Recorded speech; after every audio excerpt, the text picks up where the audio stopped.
Las pocas causas, consideramos pocas causas de enfermedad, pero lo impresionante es que los estudios han demostrado que los pacientes con enfermedad de Kawasaki tienen aterosclerosis. Y en los estudios de autopsia se ve que hay placas de ateroma. Entonces, esto es algo muy complejo que se tiene que estudiar más. Otra cosa que ya se ha descrito es que los pacientes con Kawasaki tienen cifras más elevadas de colesterol. Esto ya se ha descrito en los pacientes con Kawasaki. Y como ya habían mencionado, actualmente hay 1 millón de cardiópatas adultos. Esto es impresionante, ¿sí? Y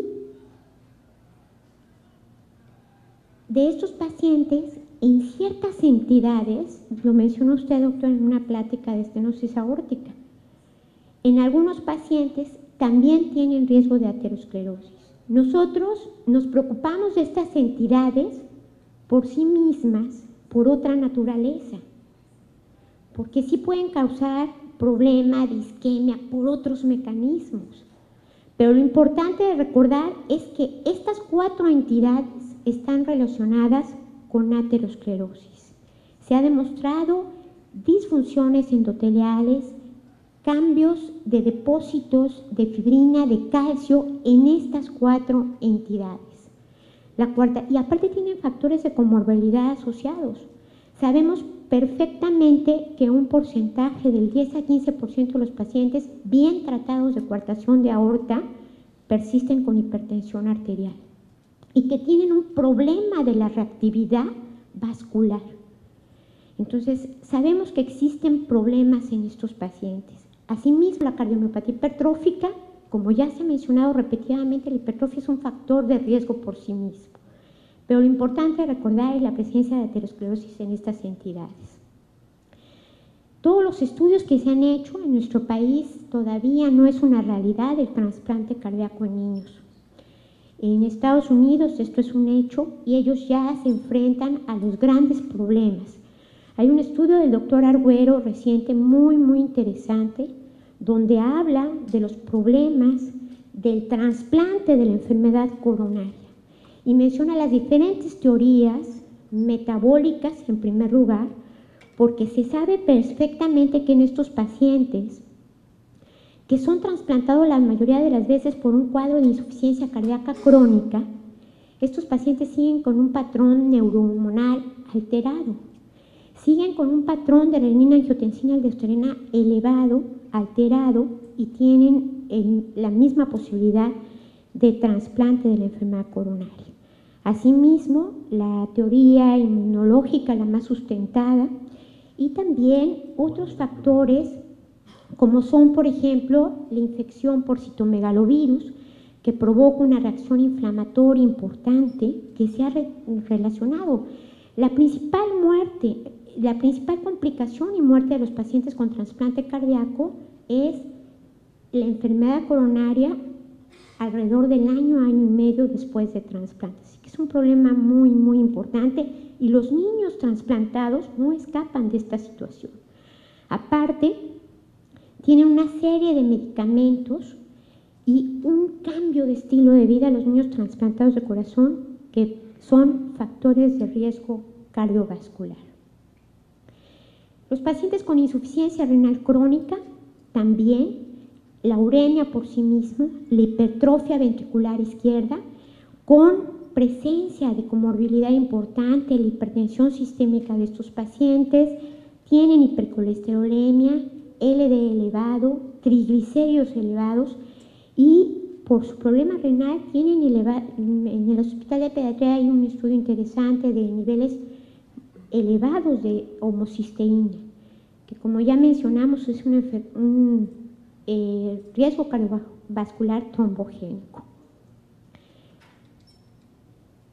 Y también las enfermedades inflamatorias, se ha estudiado perfectamente en lupus, la presencia de elevación de homocisteína, la presencia de ciertas sustancias como el síndrome, como los antifosfolípidos que son trombogénicos, que favorecen a que sean enfermedades con aterosclerosis temprana.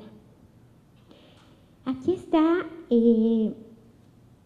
mencionaba muy bien el doctor Ceguera en la mañana, el problema de las guías, cómo no es un camino, cómo se deben de individualizar, cómo debemos tener claros nuestros conceptos y nuestros problemas de salud.